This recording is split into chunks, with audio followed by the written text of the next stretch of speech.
You slide into the world half buried in warm, gritty sand in a shallow tidal flat off the northern tip of Queensland, Australia, maybe here.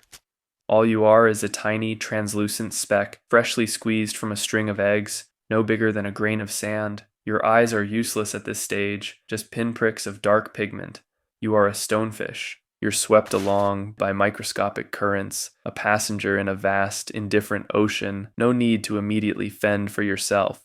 Then you bump into some patch of algae, a tiny forest in the miniature world of the plankton. Instinct tells you to hold on.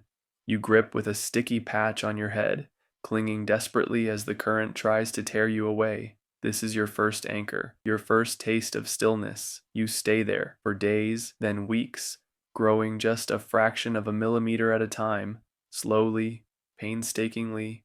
You don't move, you don't hunt, you just exist, waiting for the ocean to finish building you. Skip forward a few weeks, and something changes. Your body darkens, mottling into shades of brown and green. Your skin thickens, roughening into a crust. This is your new home, a field of broken coral and rocky debris. You fold your fins, settling your heavy body into a small depression. You are still. You are still for a long time. The current washes over you. Tiny shrimp scuttle past. Schools of glittering fish dart overhead. None of them see you, and that's exactly the plan. Your entire existence now revolves around being really, really good at pretending to be something else, specifically a rock. A small crab scurries over your back, its tiny legs scratching against your rough skin. It's completely oblivious. You don't flinch. You don't breathe heavily. Your body is a masterpiece of deception.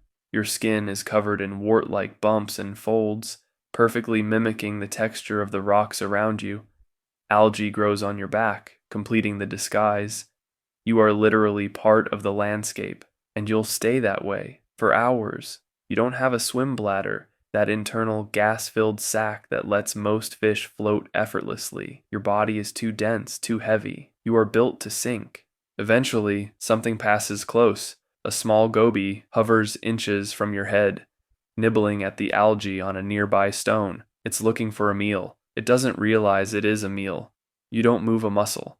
Your eyes, now small and beady, track its every twitch, but your body remains locked in place. The goby drifts closer, inspecting a particularly lush patch of green just beside your hidden gill plate. It's perfect. You strike.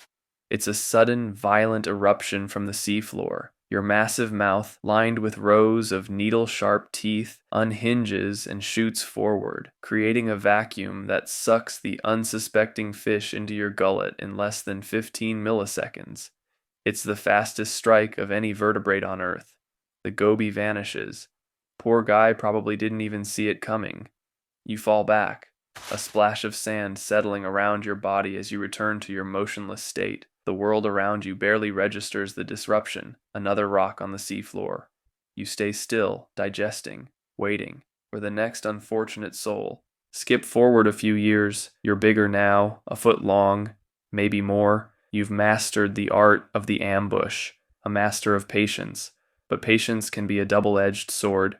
One day you feel a shadow fall over you, not the gentle drift of a passing fish, but a large, dark, insistent presence. It lands with a soft thud. Your body stiffens, instinctively preparing for the worst. You have a defense. Along your dorsal fin are 13 sharp, needle-like spines, each connected to a venom gland. They're usually hidden, folded flat against your back, but they're always ready. A heavy weight pressing down on your back. It smells of something alien. You don't move. You can't. The pressure shifts. Then, searing pain explodes through your body. The spines have deployed, forcing the venom into whatever is on your back. The foot jerks away instantly. You feel a frantic thrashing in the water above you, a muffled scream. The presence vanishes as quickly as it arrived. You lie still, your spines retracting, the venom glands refilling. The pain in your back fades, but a dull ache remains. You didn't ask for that. You didn't want that, but in the shallow waters, your perfect camouflage is also your greatest danger. Humans, with their clumsy feet and curious hands, are everywhere, and they never see you until it's too late, for them mostly. A few months later, the feeling starts. It's a dull pressure, a gradual tightening around your middle. You're not sure what it is at first. You don't understand illness. You don't understand age. You just know your movements, already slow, become even more sluggish. The striking power you once possessed feels weaker. You still manage to catch prey, but it takes more effort, more time. You're slowly turning into an even more convincing rock. You also feel alone. You've never had a real social life. You've never bonded with other stonefish. You were born and raised for solitary ambush. The reef feels emptier, probably just means more room for you though.